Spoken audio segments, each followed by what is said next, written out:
Congress is moving toward a vote on a government funding bill to avoid a shutdown Thursday night.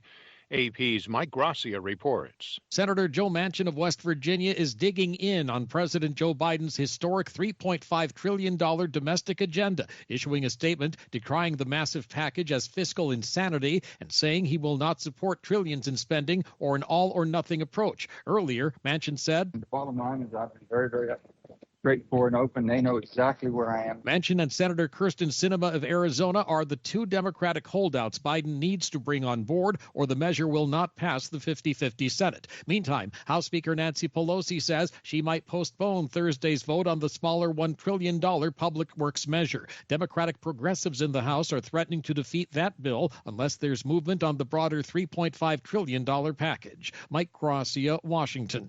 YouTube is wiping vaccine misinformation and conspiracy theories from its popular video sharing platform.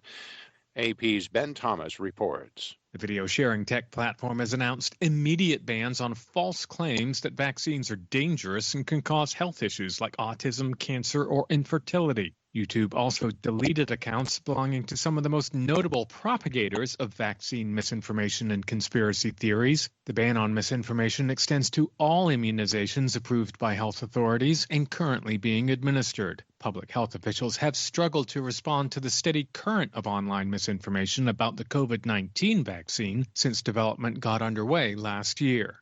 I'm Ben Thomas. A mixed day on Wall Street, with the Dow Jones Industrials adding 0.26%, the S&P up by 0.16%, but the Nasdaq down by 0.24%. The International Olympic Committee said Wednesday that tickets for next year's Winter Games in Beijing will only go to spectators from mainland China, and unvaccinated athletes must quarantine for 21 days ahead of the competitions. Chinese residents will be able to attend the 109 medal events after spectators were barred from nearly all events in Tokyo this past summer. The IOC said all fully vaccinated participants would be part of a bubble, what it called a closed-loop system, and would be able to move freely inside it. That would include at games-related areas and stadiums, as well as accommodation, catering, and the opening and closing ceremonies. All domestic and international participants and those working in the system will be tested daily. The restrictions will begin January 23rd and stay in place until after the Beijing Paralympic Winter Games end March 13th. Russian authorities have designated a popular independent media outlet and two rights groups foreign agents. Wednesday's move comes as part of a months-long crackdown on opposition supporters, independent media, and human rights activists. The Justice Ministry slapped the foreign agent label on MediaZona.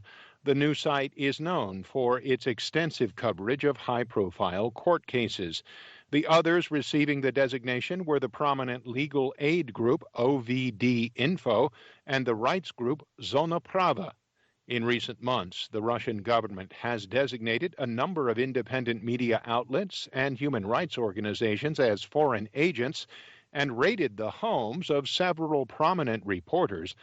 The Kremlin, however, has denied that it is stifling media freedoms and insists that the foreign agent designation does not bar outlets from operating.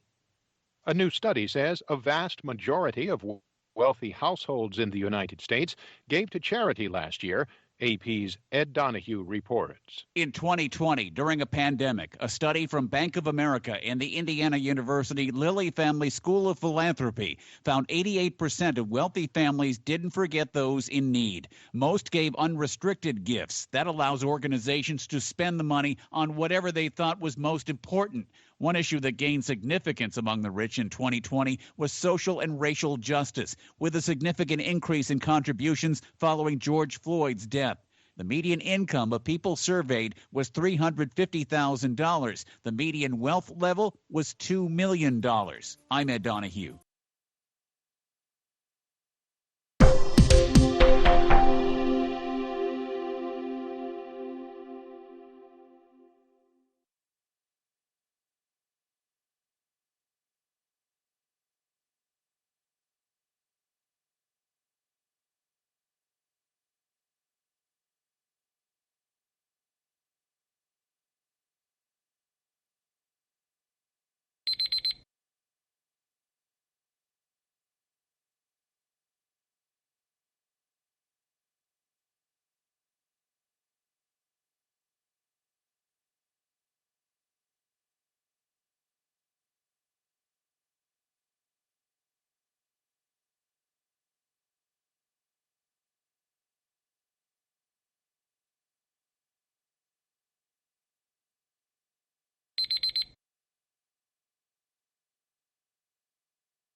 Hi, thank you for watching.